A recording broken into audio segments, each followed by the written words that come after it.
Give me a little extra light. Hey, we're live here.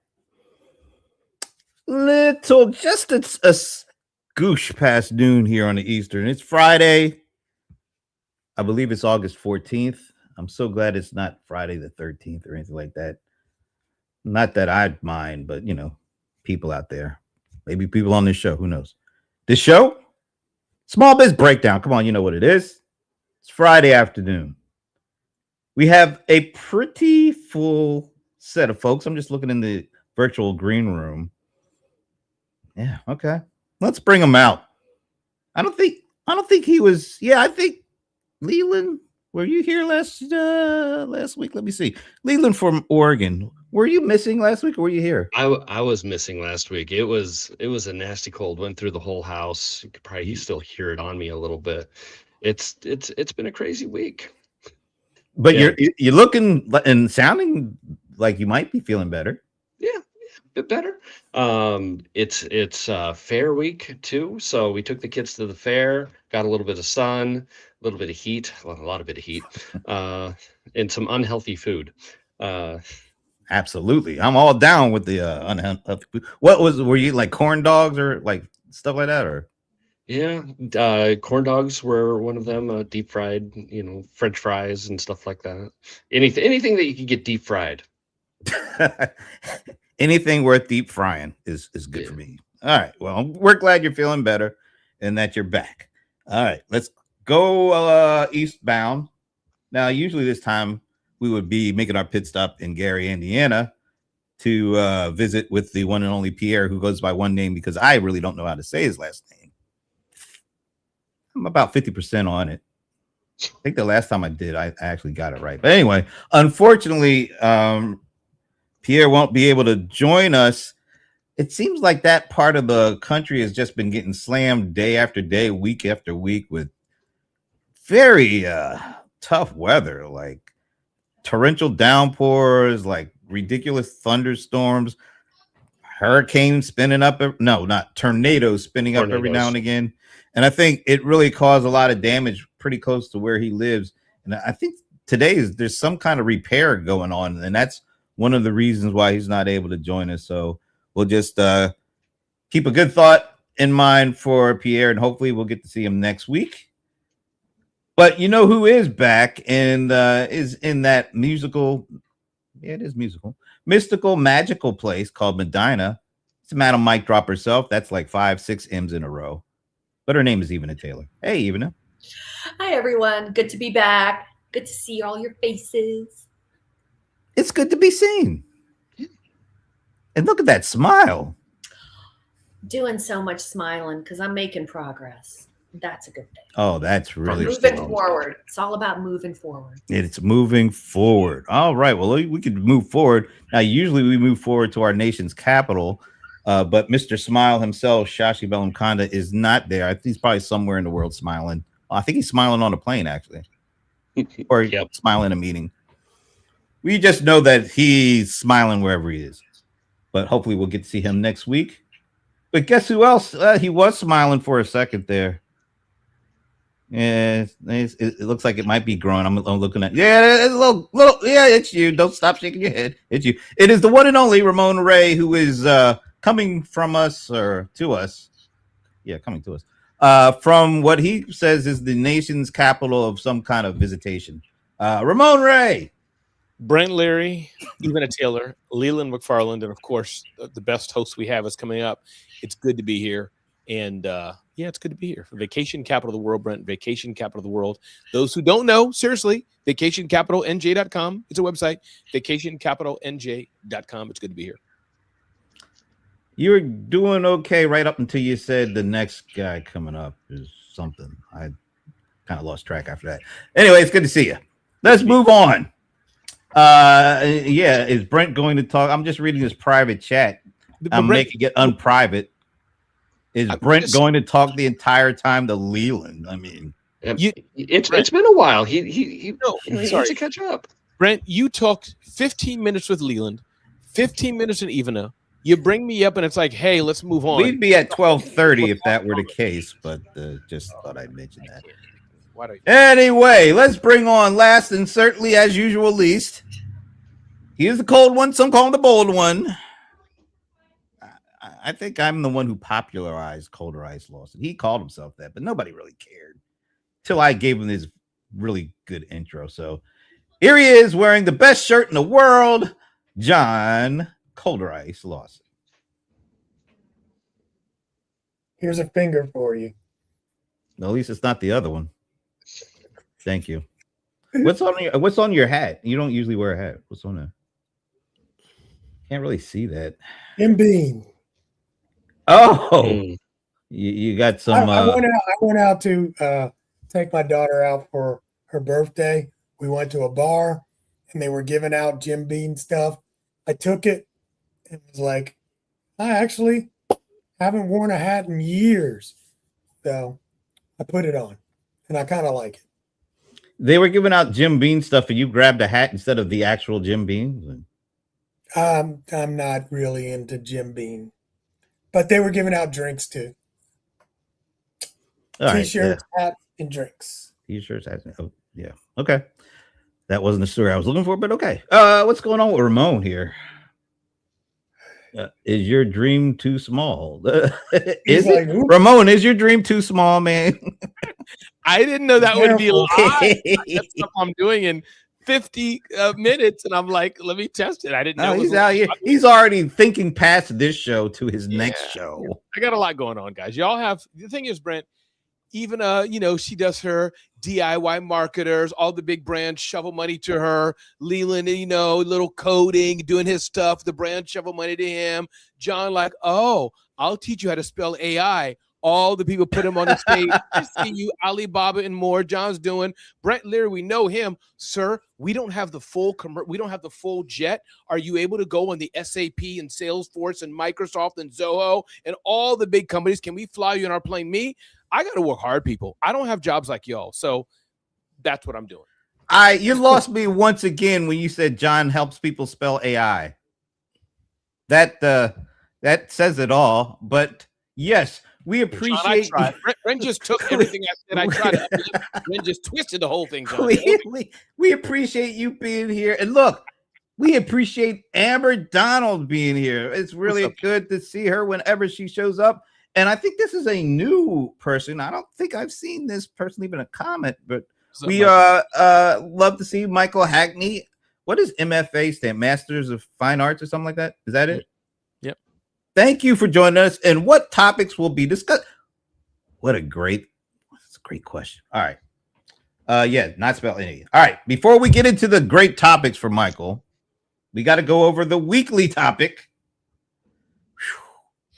Inflation, just a little up. I think it's on track for about 3.4% this year. Jobs, jobs are evaporating. Not only the jobs that they just announced, but they actually went back the last couple months and downgraded the number of jobs that they said were created back then. So we've actually lost some jobs in this latest report. Still in a war, still no end to the war.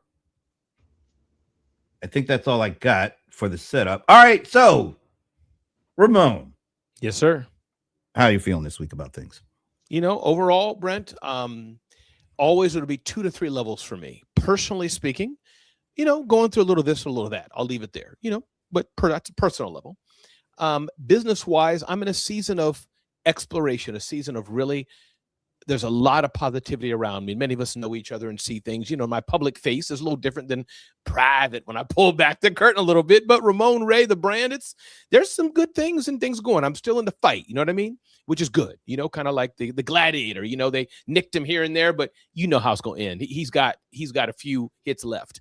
And then lastly, though, talking about economically, which is why I'm here to help kind of educate you all and steer the conversation. Listen, I think we're still in a pensive area. In a pensive figuring things out. And so overall, as of today, Ramon and representing the small business cohort that I do, we're doing okay, but cautiously. Cautiously okay. Pensive. That's a new word. We haven't used that one before in the show. Who do you want to go next? I'd like to do my friend Ivana. Ivana kind of is nice, my yin and yang, and brings the, brings the sensibility to my. Ooh, Ivana kind of brings it back to. Oh, you are so kind. Thank you. Is the question how am I doing or what's going on? Or Yeah, that question I ask you guys like every week. every single week. It is my least favorite question in the world. But I'm going to talk about personally / professionally.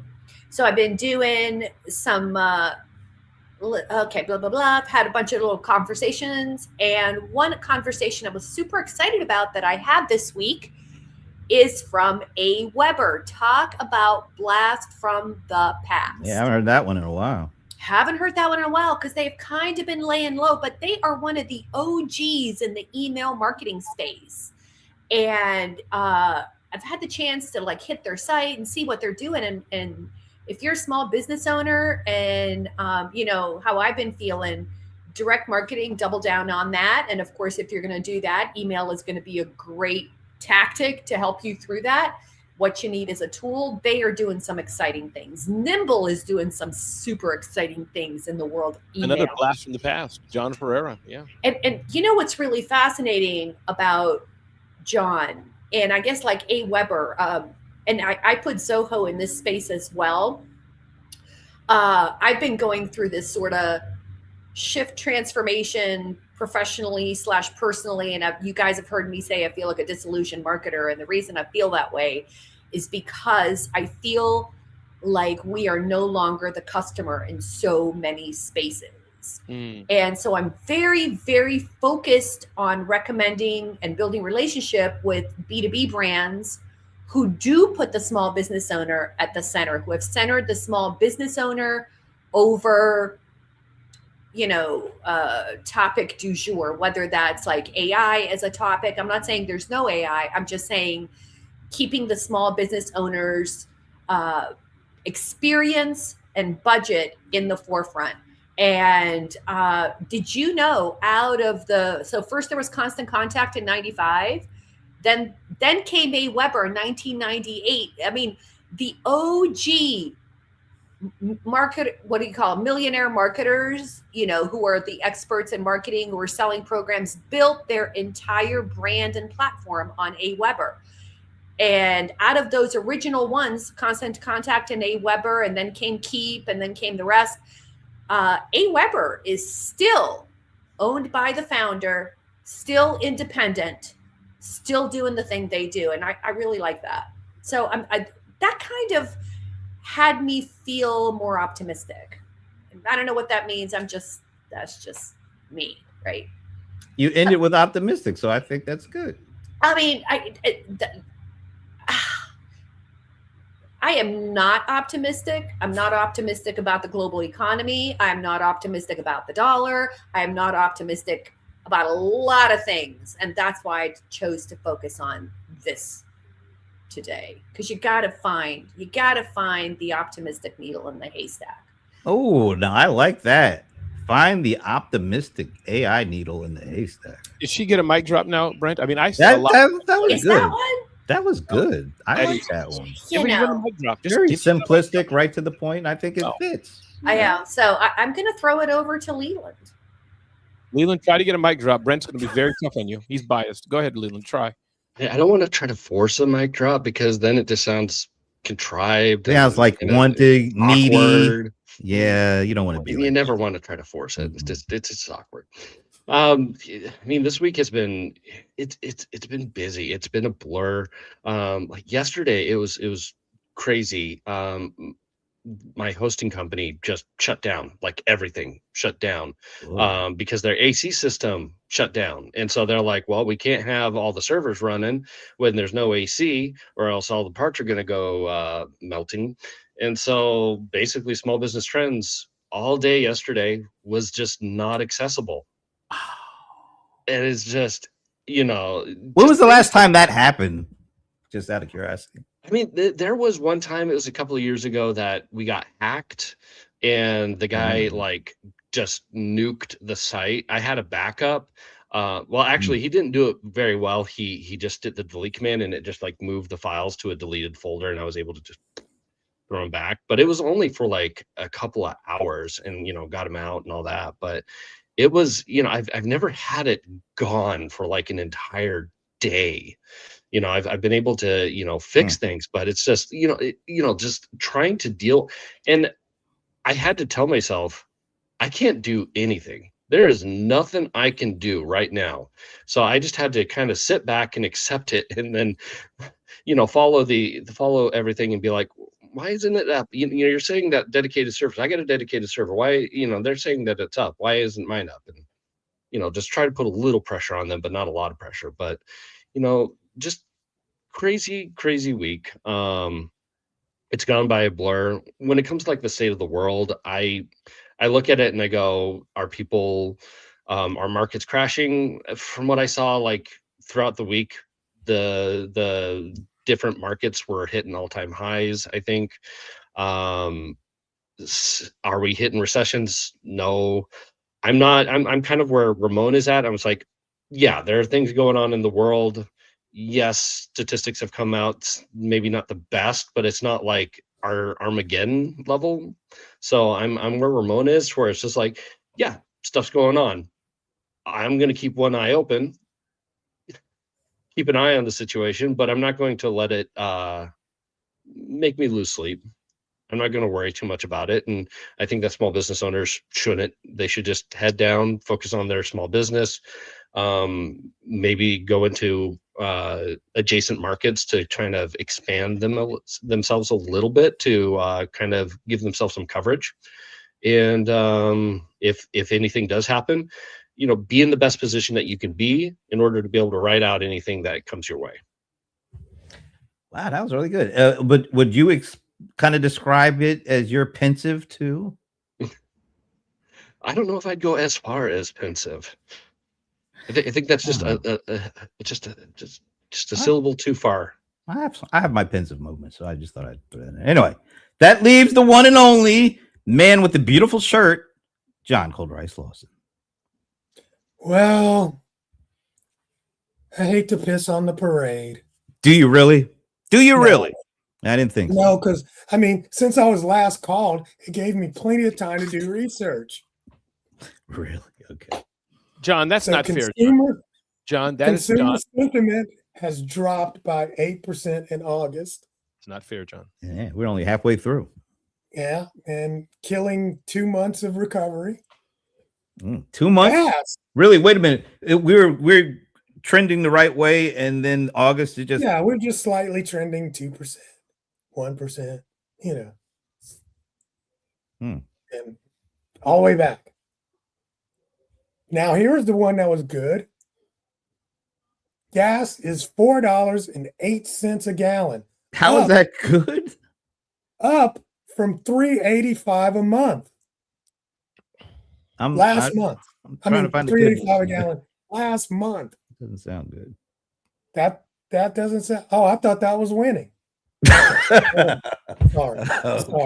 We got confused. Jokes. We got so jokes. Confused.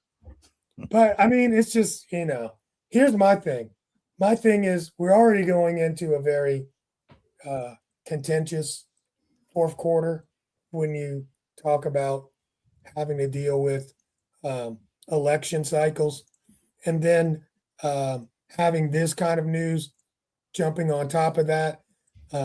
No end to this ever going war. But hey, the stock market is up, so that's putting money in my pocket. Whatever. I don't get it, but I think it's totally part of the K economy. The wealthy are doing fine, and the street is just, taking the brunt of all the craziness. Hey, Brent, can I ask John a follow-up? Sure. Yeah. Do you find, though, John, that there are 3 sectors in America, I'm talking about the world, that there is the super, super wealthy, however we define that, but I've been in some circles where I'm realizing the money is there. Owners of football teams, owners of basketball teams, hundreds of millions, super wealthy. Then you do have those, and it could be many in our family and others. I have people in my family, they're on welfare, on government assistance, pretty jacked up. Maybe they don't have education, doing pretty bad. And they've been generationally. There's that segment. But then there's what I'll call all of us here, more or less middle class-ish. Some are doing a little better than others. But seriously, do you find though? Because my point is, John, when you said A and B, I was just curious. Can we not admit though there are 3 broad buckets in America? It's not just 2 buckets. Let me just school you on something. Okay. And I made this up. This comes from me. There's only one class to watch. See, because the super wealthy are going to still be super wealthy all day long. Yep. Or are going to always be poor. Yes, so I agree. The poor people are not going like, oh man, things are really tough. They already been dealing with tough. Yeah. It is the middle class you got to watch. Fair enough. Thank you. That's it. I thought you were going to school us on something we didn't know. That's it. I mean, look, hey, we sit here and we talk about the stock market more than anything ever. We talk about small business, a little bit, but we don't really talk about what those people are actually saying, which I have to deal with like on a daily basis because I coach small business owners. That's right. So what are they saying? Give us like the highlights. What are they telling you right now? I mean, they're struggling, and I'm telling them, this is just another one of those phases that you got to go through. You as a business owner, we go through this all the time. This is what it's like being a business owner. That's right. So are these folks that are new to business, like relatively new to business, or because it sounds like they're not the seasoned folks that have been through this before, like all of us, I'm guessing. I mean, the thing is that when you are in the game 20 years, you get to see patterns that people that are in the game 5, 6, maybe even 10 years don't get to see. So even though a 10-year person sees numbers, they don't see the same numbers that a 20-year person sees. So the longer you're in business, the more you are able to understand the cycles that your business is going to go through. I would say it's not just what they see, it's what they feel like they've actually gone through these. They have the feelings that go along with the stats and all that these younger folks don't have, right? Yeah, absolutely. But and more than anything, I think they feel such a feeling of it's like, oh my God, what's going to happen? What's going on? And I'm like, you got to just mellow. Your job right now is to stay above water. But John, let me know what you think about this, John. Again, Brent, feel free to shut me up any time. But that's why I say, isn't it, not put words in your mouth, but I do think for the class you just said, middle class, for small businesses, those we hang out with, and I'm talking about small businesses, you're full-time, money's coming through in some way. That's why I say cautious optimism. No matter what season my business is in, I'm hopeful there's somebody out there, somebody meaning a pool of people that want what I have.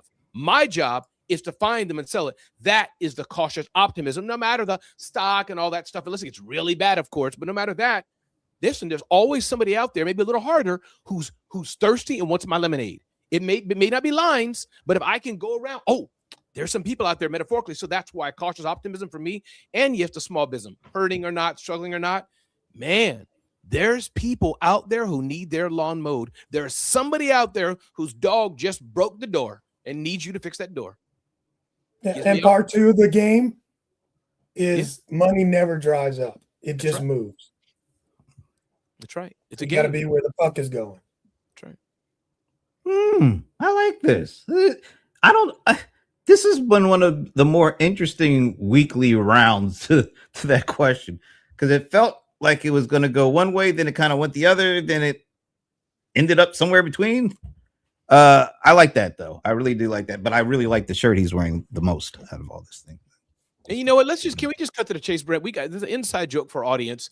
IRL CRM players in real life. Brent Leary and Paul Greenberg, I think it was kind of a joint production, produced an event in Atlanta X months ago, bringing together hundreds, by my count, of top-tier analysts and techies and others in the CRM space. Many of us here were there, so kudos to Brent. CRM by CRM players in real life, production of Brent. Look it up, Google it, the link somewhere on there.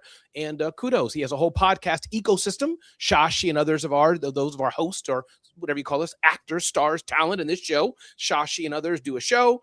Monique may be there. And that's part of the CRM Players ecosystem. This show, CRM Players, and then IRL, in real life event that he probably be doing every year. You can buy your ticket and come and hang out with me, even Leland, John, and Brent. Back to you, Brent. Damn, that was damn good. Thank you, sir. That's going to make for an excellent video clip. You best believe it. Oh, by the way, February 23rd and 24th next year. Okay. Yeah. Same place right here in Atlanta. Same place. Anyway, I digress. I made my day, but I digress. All right. So I was going to go one way, and I think we'll go there eventually, because Eva posted a really great article that she wrote on LinkedIn and other places. I want to get into that. But Michael Hackney, very interesting question for this particular panel. Michael wants to get your take on whether he should make the move, because he wants to make the change from employee to entrepreneur, but it doesn't know how to get started. Can the panel offer some tips, resources, websites to get started? Whoever wants to jump in and help Michael first, do it. Let's do it. I'll be very brief so I can leave time for others. But Michael, here's a few things I would say. I've been through there. I worked at the United Nations for over 10 years until I was fired. Contract wasn't renewed, but I was fired from there, as it were, because I had a part-time business, and I was fired because there's rules and regulations. So Michael, I've been through that. But the summary of it is, I think, one, thank God for your job, unless it's something extraneous, horrible, but thank God you're getting a check every 2 weeks. Enjoy it. That's one. Number two, learn all you can. And again, there's no time to go back and forth here, but learn what you can, Michael, if you can, from the job you have. Three, possibly they can be your best, biggest, or first client. So that's one. Be grateful for what you have. Number two, I think I would say learn the art of business. If you don't know it, you may, Michael, so it's not just for the whole audience, but know the art of business. Sales and marketing, who are your customers? How can you serve them? Where are they at? Profit and loss, all those things that you may know, where a simple Google search can unpack. So know the art of business. And number three, really yourself, Michael, hone in on, hey, before I leave, do I have a runway? 6 months? What happens if it all fails and doesn't work? What does my spouse or a significant other may say? Do I have kids or not? So I'll pause there, packed it all in there, but those are just a high level few things. And what I'll do also is just go through some of my favorite books, which may help. E-Myth Revisited, Michael Gerber. Check it out. If you don't have it, Michael, I would suggest you get it. I'll take a few more. Definitely Mike McAllowitz, my other friend from Vacation Capital World. Profit First. That's just another one there that comes to pass. A few others I'll just pull out. I love Marie Forleo's book, Everything is Figure Outable. That's a nice little tome that could be for you. And I think I'll end on another one of my friends. I was passing by, Celebrity CEO, about the power of personal branding. So just a few books. I will tag John. John, you do this all the time. You're a coach to people who have these questions all the time. What's the question? Dude, it's right in front of you on the screen. Well, I can't make it any plainer. But let me add that. Let me from employee to entrepreneur, but know how to get started. Now, wait a minute. Before you answer that, he added another question. Oh, okay. Well, another part of it. He got laid off. So with all that in mind, let me go here. With all that in mind, give him your thoughts. That's because that second part adds a whole nother layer to because Michael, you're not alone in that. There's a lot of people facing this very same situation. So one thing I will tell you that there are a lot of people out there that will take advantage of your situation and tell you certain things that will try to release you from the money that you have. Don't do it. Spend your time and do things and think wisely, because this is not the game that you're just going to jump into and all of a sudden things are just going to be flowing in cash flow. Most real businesses take money out your pocket in the very beginning than to put it in. That's right. Anybody else? I guess for me, I'd look at the situation and go, what are the skills that you have, exiting the job? What kind of profession were you in? And is this something that you can do kind of on the freelance side? If it isn't, then you may need to look more into kind of like maybe a retail shop or retail online. Either brick and mortar. Brick and mortar is going to be a lot more expensive than to do something online.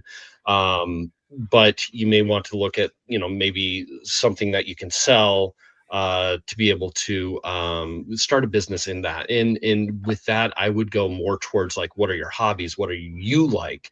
Because if you're going in being like, well, I've heard so much about like, video games, but I know nothing about it, then you're going to go into an industry that, you may not have a passion for. Go always with something that you like, what you enjoy, or you have knowledge or training in to be able to work towards that.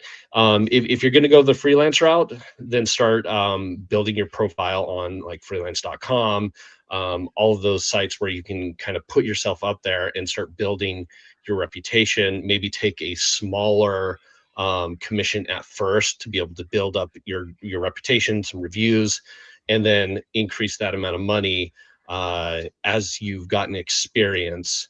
There's just a lot of directions. It all just depends on, a lot of factors, but as an entrepreneur, you have so many avenues. It's near infinite in what you can do. It's just, it really just comes down to what you know and what you're passionate about. Oh, you guys were like my straight men, right? Because I bet Michael is sitting there going, oh, that all sounds nice. How am I supposed to do this? I'm going to tell you how you're going to do exactly what these people just told you to do. I do have one book recommendation. It's an older book, but it is just so good. It's called Designing Your Life. It was written by two professors from Stanford. They were friends. One was in HR, one was in software. Brilliant. It takes you from this dissatisfied place that you are, and it shows you how to look back on your life and move forward with the next big thing for yourself. So that's all I'll say about that. Read it. It's awesome. Let me go back and tell you how you're going to do the things these smart men just told you to do. Because I was in your place and it was not fun, because you're just like, oh, what do? I do marketing. What is that? There's like 1,000 people who do marketing. This is like not good enough. So here's what you do. Go find all, and there's two aspects to this. One, you're going to do manually with your little hands, manually. Maybe you're going to use index cards. Maybe you're going to use sticky notes. You are going to do this manually first, right? Because you need your brain to work a certain way. Number two, then you're going to go take what you learned, and then you're going to go use AI. So manual first, then AI. So here's what you're going to do. Go back, find as many job descriptions as you have ever had. Find your old reviews, find your old job descriptions, find your old notes, find those things. Once you found those things, I want you to go through each bullet point and ask yourself, why was I doing this? What was the entire purpose of this activity, this task or this responsibility that I had? I'm going to give you an example. One of my old job descriptions, my responsibility and my task was to do competitive intelligence, in some corporate way. I'm going to do competitive intelligence. Why? Why did I spend my time going to trade shows and jumping through dumpsters and all the different things to gather competitive intelligence? Why? It took me a while to figure this out, because I had bunches of little notes and index cards. And one day I'm looking at all this stuff on my floor, and I kept asking myself, why did I do it? Why was I doing these reports? Why was I doing these surveys? Why? What was the purpose? It suddenly dawned on me, because the purpose was to get our customers to choose our company every single time, regardless of price. That was my job. My job was to go figure out how to do that. Think about the value that gives you. So your first goal is to take those activities and tasks that you've done for probably many, many years, and you need to translate them into something that a customer would want to buy, some outcome that you want to translate that into. But keep asking yourself why. Why was I doing this? Why is this important? Once you've gone through this thing, you're going to have some ideas. and you're going to have some thoughts, and it's going to take some time. So give yourself some grace and be easy on yourself. Talk to other people. Like these guys said, identify your strengths. So you're going to go through this internal research part. This is part of the marketing process because your job is going to be marketing. This is part of the research part. Once you've done all that, now you can go into your AI tool, and now you can upload those notes and those documents and go through an iterative process of pulling out what that's going to be, who might want this service, who might want this thing that you're going to do. I'm going to stop talking, because you do the same thing with your industry, the same thing. You have to just keep researching, learning, process it in your head first, then go back into AI. And that's how you're going to most kind of get through this thinking process and this positioning process, so that you know what to sell to whom and where the value is. And I'm telling you all this because and my coach told me, even, why are you telling people that it's hard? Because it is hard. Running a marathon is hard. You got to train, and no one can do it for you. So, and to John, and I'm telling you to do all these things because, just like John said, there could be people out there going to be selling you silver bullets and promises. And you're going to be eager to buy that. But I guarantee you, having spent some of that money myself over the years, that is not the answer. The answer is already inside you. You just have to tease it out in a whole new way. Now, let me get this first out of the way, because I know Ramon wants to make sure that gets shown on the screen. All right, I'll just add a really quick story, because I have a nephew who is really serious in trying to make it in acting and writing scripts and all that kind of stuff. And he's been doing like DoorDash for years, because that allows him to make some money, but also plan his own schedule out and try to do the things he needs to do. And it got to the point where it's getting a little tiresome, because you're not making the kind of money you really want to in order to do certain things. So just recently, and I had no idea, he did some kind of online, I don't think it was an interview, just online applying for a job with the post office. Who knew? They're hiring apparently they're hiring. So Michael, I don't know, maybe a short-term thing might be looking at some of those jobs that we kind of written off, because apparently they laid off so many of these folks that they had to hire some people back to work at places like the post office. And apparently they made him an online offer like within a week, and working like at the post office that's like the closest physical post office to where he lives. So maybe if it's about, at least for the time being, just having something to hold on to, maybe you look at some of those options while you try to figure all the stuff that they just set out. But I had no idea, because all we hear about all the layoffs, but apparently there are a lot of federal positions that got canned early on in this particular administration. They laid off so many people. Now they're realizing, hey, we need some people back. So maybe something to look into. I'm not sure where you live or what the need is there, but just something to consider. Well, that's where that Designing Your Life book comes in. Brent, to your point, I'm just going to give you another actual example, right? Where you find a job, any job, right? So my son went to work at McDonald's, right? He was 16. And I said, you're going to walk over there, you're going to get that job. I said, but remember this one thing. You are not there to learn how to flip burgers. You are working for a Fortune 10 company that is going to give you #1 training in systems, processes, why things work the way they work, and so on and so forth. And then I gave him that Designing Your Life advice, which was take a job, any job. Look and see where you shine and what you love, and then look and see what you hate and you don't want to do this anymore. And then that way, the next thing you're looking for is that, oh, I want to do stuff that incorporates, whatever you like. And I want to ignore stuff that incorporates these other things, aspects that I don't like.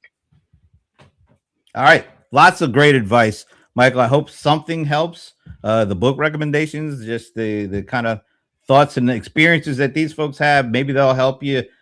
Let's hope so.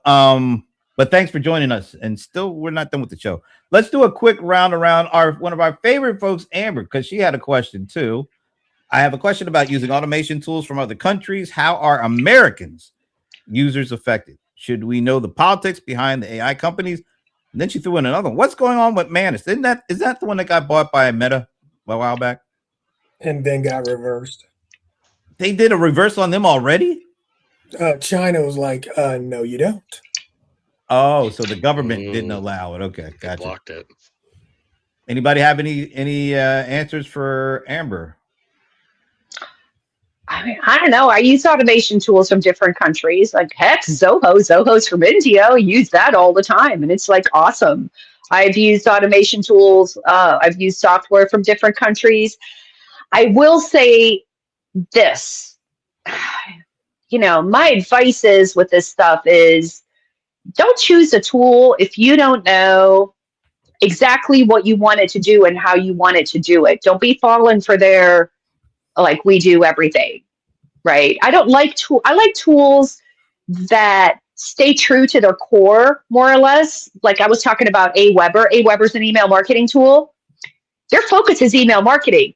And yeah, they're creating like landing pages, for example, but they are going to be good at email marketing versus someone like Elite Pages, who also has email, but their thing is landing pages, right?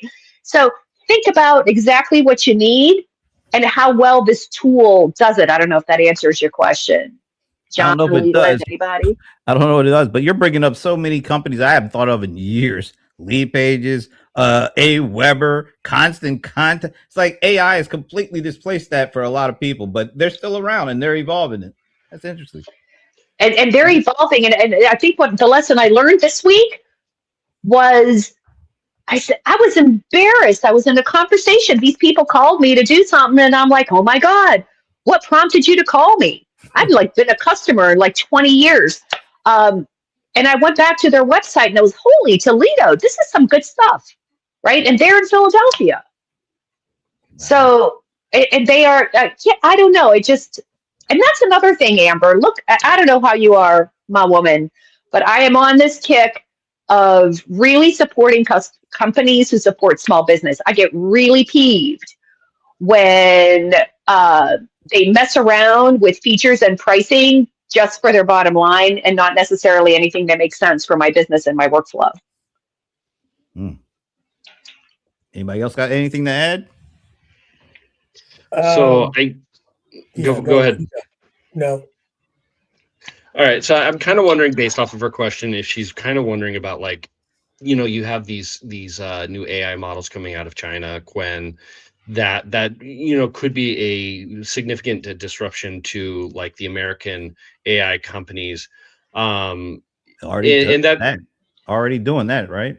Yeah, and that is one of my fears, that you're going to get like these Chinese companies who come in and basically give you AI that's really good and high quality, and it's going to drive out all of the competition in America and all these other countries, and then all of a sudden, well, it just crank up the price on it because, well, there's no more competition. That would be my main fear when it came to like these Chinese based AIs. I don't know if that will necessarily happen. I would imagine that there may be like some inner seating when it comes to that, to make sure that basically China doesn't rule the AI world. So I guess that's my thoughts on it. John. So my thought is, and I don't know exactly what tools you might be talking about, but I'll go with Manus because, of course, that was one that you asked about. And I'll just use that as my overarching view of all tools. One of the things you have to understand first is that AI is very new, very new. A lot of companies are popping up overnight that are multi-million dollar, even billion-dollar valuation companies, but they haven't, been here and tested. None of them, they're all brand new. So keep that in mind when you think about risk versus reward. You've always got to take out a piece of paper and pen if you want and draw a line down the paper and like, here's the risk, here's the reward when it comes to using any company, So you want to assess your risks with a lot of these companies before you build your whole automation, workflow, because they might not be here in 5 years or 5 months. What are you going to do then? You got to really think about that. And then I see your thing about follow-up, How trusting should we be in making apps without IT tech literacy or a tech team? I go for it, but I would be very, very careful doing that externally at this point. I've seen tutorials, coming up where it's just like, oh, you this website, you could tell it's been like, vibe coded. And, here's this really, really obvious vulnerability in how to be able to get into their admin page and be able to wreak havoc. That's one of the benefits of being able to pair vibe coding with an actual coder. They can actually, position the prompts to make sure that holes are taken care of. They know how to test. They know how to put things through the stresses to make sure that vulnerabilities are sealed up. Vibe coding isn't necessarily the smartest at making sure that everything is, all the ducks are in a row. But if you can, that's the best thing. If you can get a tech guy with vibe coding, you're going to get the best of both worlds. Yeah. That's the advice I got with my developer too. You know what I do, Amber? I mean, I don't know if this helps you out at all. What I do is if I have an idea for something, I will vibe code like a landing page or whatever. And then I'll take that and I'll slap that code into, let's say, like my Zoho landing page, right? And then I test that. And then my developer is now saying to me, hey, even though these pages are doing really well, it's time to move them over to DIY marketers. And he will program.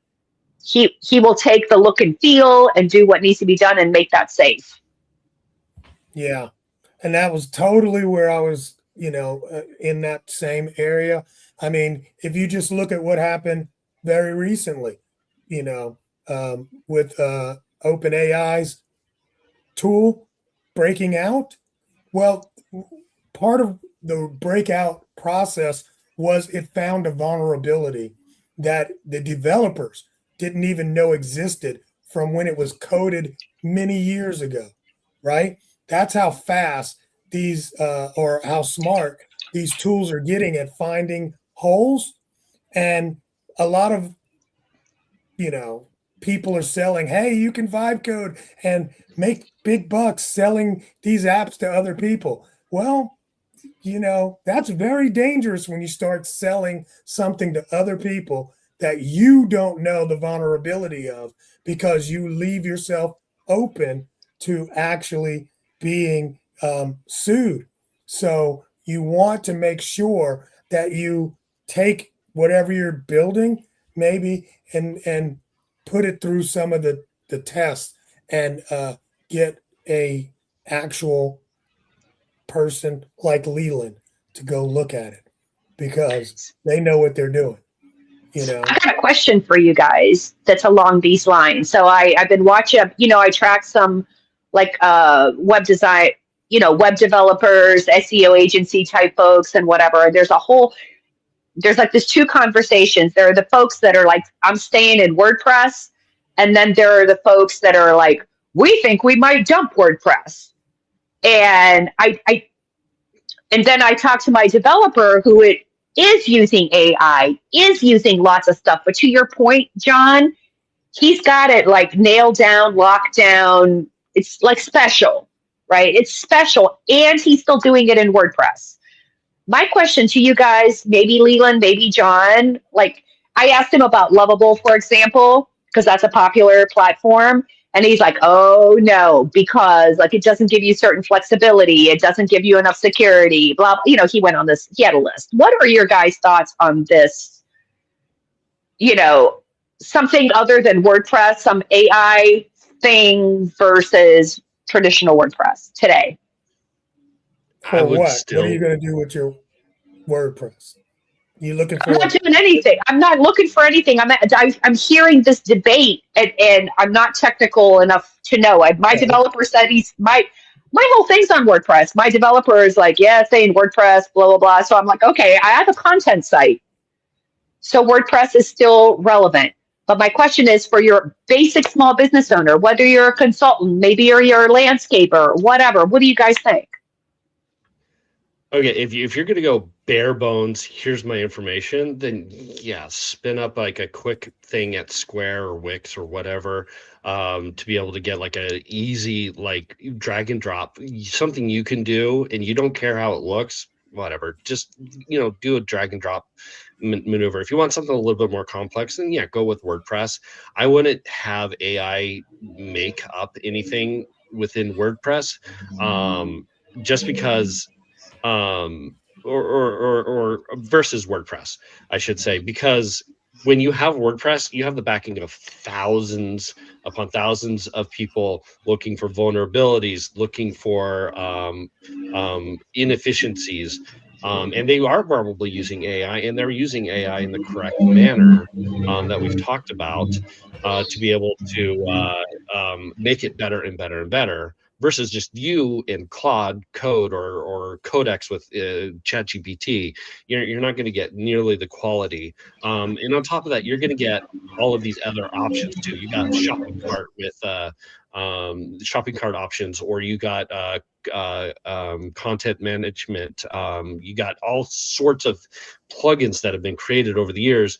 You may have to pay for, but they're usually dirt cheap, like $10 a year, maybe $20 a year, and you got something solid that you don't have to worry about. Go ahead. I'm sorry. I was just saying, even I muted you because we're getting all sorts of background noise. So I think you brought up a good point that I haven't even thought about in many, many years. WordPress. Many years. Lots of years. Well, I mean, here's the thing. I remember making the decision whether I was going to go with one of the other ones or an open source. I went ahead with the WordPress. But here's really a good point.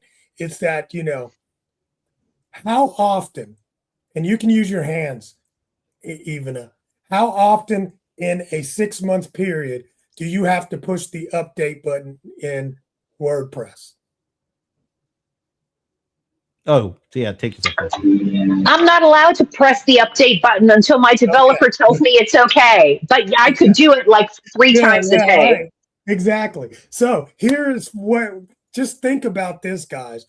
WordPress, you're constantly updating because most of the times they're finding vulnerabilities. So you're always getting updates to pump down the vulnerabilities out there.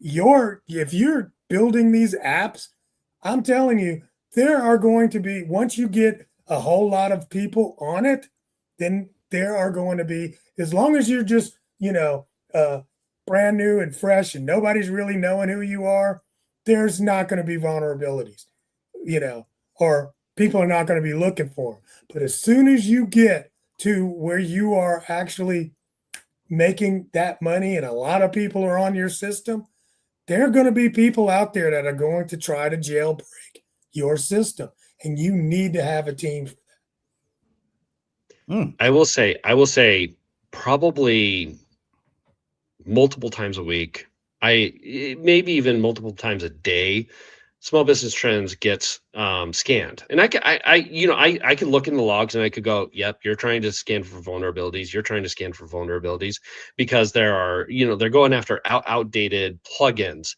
that have a certain vulnerability, and you can tell it's like they're looking for specific files to be able to run malicious scripts. But as long as you got it relatively updated, it's not like you need to be like constantly, day one, once an update comes out, throw on the update. But as long as you're updating it relatively quickly over time, you should be fine with WordPress. And just think about this, man. That's a good point, Leland. Just think about it. That was actually humans. Now we're going to have bots doing it. Well, not even bots, but agents doing it. I mean, how much of that kind of stuff is going to be? We're about to go into man, it's about to get crazy in these streets. I'm just going to throw this up because throw this up doesn't sound good. What we're seeing here is the frontier defenses, the big guys, the OpenAIs, the Anthropics. They've been running the show, and they like running the show, and their stuff is closed systems. But these open, a lot of them come from China.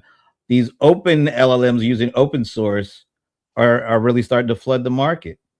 And there's no way to really stop them at the moment because there's no regulations.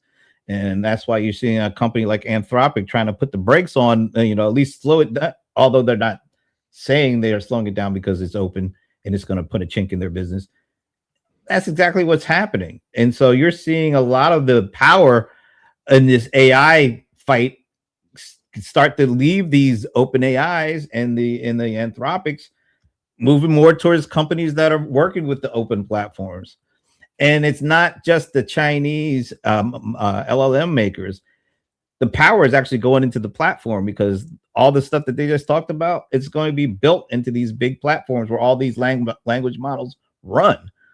So keep your eye on a company like, I know it's not the most, I don't know. I think a lot of people have downed Microsoft, but Microsoft is one of those companies that's in the right position because they're not afraid of the open platform. They're actually on the side of these open platforms because they already have a big stake in OpenAI. I think they have one in Anthropic too. So look at the companies that work with all of these things and have no real stake in the game from a standpoint, I need this company to win. The platforms, the AWSs, the Azures that run all these language models and run all the AI infrastructure, they're the ones you want to see what they're doing and keep an eye on what they're managing because they got the money and they got the power in terms of just pure device hardware. And a company like Microsoft also has applications. They are productivity apps. That's why you're seeing AI built into these productivity office apps. You're seeing AI built into these industry verticals that do enterprise relationship processing and CRM and workforce management. AI is going into everything. So it's not about the model anymore. A lot of people aren't saying it's not about the individual model maker. It's about how do these models end up in the places where you use them. Keep an eye on that because I think that's one of those things people aren't talking about as much as the individual, OpenAI is this or Anthropic is that. I don't think they're going to have the power they have now in 2 to 5 years. It'll be distributed across because these LLMs that are coming from open source, they're getting as sophisticated as the ones that they've held in that little black box of theirs. So we'll see how that all works out. But I think you need to keep an eye on stuff. You don't have to get detailed, but you kind of have to see where the ball is going, so to speak. It's going away from the pure black box language models to the open source. And it's not the individual open source. It's the fact that companies like Microsoft are backing these open sources and they have a lot of money to throw at it. And they actually are what the language models are running on for the most part until people start building out their own devices and running them on Apple, which there was a great article that came out that said Apple is in the best position right now to be the leader in AI, which I'm not there yet, but it's an interesting case. One last thing before we go.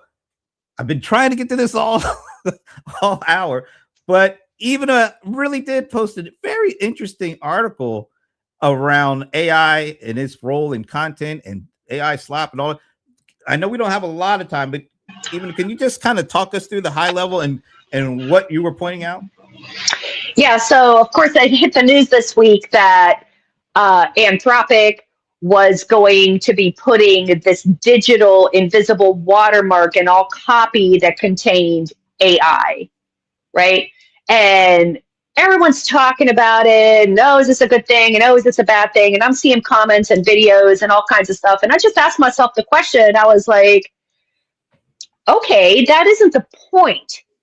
What that watermark is going to tell you is that something was generated by AI. Now, I use AI for everything. The reason my article looks beautiful is because AI got in there and made all kinds of pretty code. That's why it looks so pretty. That's why it's got beautiful gradient boxes and things like that, right? So that made me think that that watermark is going to tell you the origin. It's going to tell you what has touched it. It isn't going to tell you the quality of it. And that has never, ever, ever changed. Google has continued to focus on EEAT and what is it that they call it? The usefulness, right? How useful is your content? And all of that comes from your head, which is why I gave Michael that advice, which is do it in your head first. Right. And so that my whole point was, I think we're asking the wrong question. AI slop is just basically putting in a stupid prompt. You're going to get a stupid answer. You want to test it, take something you know really well, put that up in the prompt and see what comes back. And if you know the subject well, whether it's a recipe, whether it's a language, or whether it's something in your industry, you're immediately going to see where it's weak. Well, that is slop. Right. So, and the article that you read, Brent, that you said you loved so much, had AI all over it. But it also had myself all over it because it had a unique point of view. I don't know if that was enough of an overview. Yep. Guess what? We put this back up. Guess what generated that? It was AI, but it came from me asking questions and wanting certain things represented.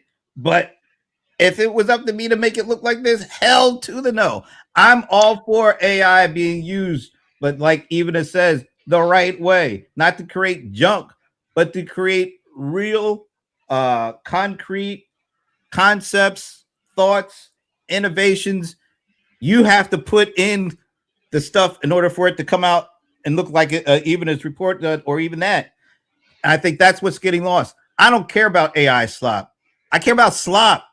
And if you use AI to create slop, it's just as bad as if you didn't use AI and you still created slop. It's slop. Don't do it. So about a year ago, I was at the Adobe Max conference, and I was talking to the guy who does Adobe Firefly. He's like one of the leads there, and I was talking about the getting away from stock photos. And he's like, but why? Why would you want to get away from stock photos? And I had two reasons. And one of them is like, okay, so I have this article about franchises doing paperwork. I cannot for the life of me find some guy with like a burger, uniform or something like that, something that screams I'm in a fast food restaurant and I'm doing paperwork. All I can find is like small business people. So with AI, I could get something that is very curated that I could never usually get with like stock photos. The other reason is I'm, getting so many legal paperwork from these stock photo people that it's just it's to the point where I'm like, I don't want to spend half my time proving that I actually bought these images. But the first stance, it's like I can do something that a normal person hasn't done with a stock photo. I can get something extremely unique. It may look a little sloppy, but it's tailored more towards my end goal than anything that I can get through stock photos. And he's like, that makes sense.